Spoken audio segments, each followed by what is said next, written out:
কিশোরগঞ্জের কটিয়াদি কলেজ মাঠে নির্বাচনী জনসভায় বক্তব্য রাখছেন জামায়াতে ইসলামীর আমির ডাক্তার শফিকুর রহমান। আমরা সরাসরি চলে যাচ্ছি সেখানে। বিপুল সংখ্যক যুবক তারা জবলেস, তারা বেকার, তারা রাস্তায় নেমে বলে নাই যে আমাদেরকে বেকার ভাতা দেন। তারা সেদিন বলেছিল উই ওয়ান্ট জাস্টিস, আমরা চাই আমাদের মেধার উপর সুবিচার করা হোক।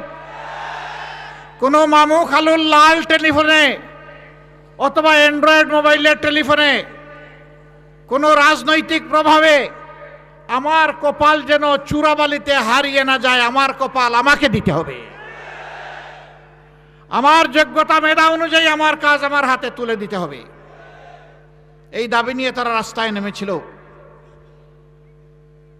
প্রিয় যুবকেরা, কথা দিচ্ছি ইনশাআল্লাহ আমরা তোমাদেরকে শিক্ষা প্রশিক্ষণ দিয়ে তোমাদের হাতকে বাংলা গড়ার কারিগরের হাতে পরিণত করব ইনশাআল্লাহ।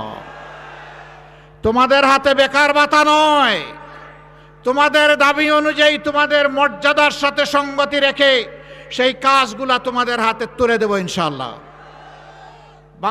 বাংলাদেশ তোমরাই গড়বা, তোমরাই চালাবা।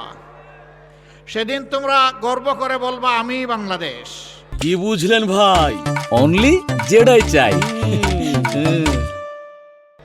আমরাই বাংলাদেশ, এটি আমার প্রিয় বাংলাদেশ। সেই দিনের অপেক্ষায় যুবকেরা আছে। এই দেশটাকে তোমাদের হাতে তুলে দিতে চাই। তোমরা কি প্রস্তুত? হাত তুলে বলো তোমরা প্রস্তুত আছো?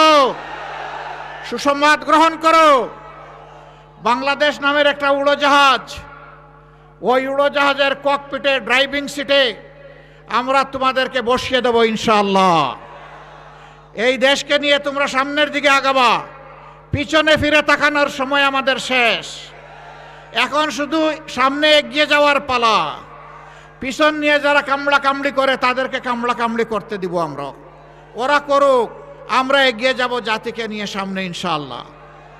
তখন আমরা কোথায় থাকবো? তোমরা ককপিটে, আমরা থাকবো প্যাসেঞ্জার সিটে ইনশাআল্লাহ। এই দেশ এইভাবেই এগিয়ে যাবে। কিশোরগঞ্জ জেলা এটা মূলত শিল্পভিত্তিক জেলা না, ইলেকট্রোমেকানিক্যাল ইন্ডাস্ট্রির ভরপুর না। পাশের গাজীপুর ওরকম একটা জেলা। এই জেলাটা হচ্ছে কৃষিভিত্তিক। আমরা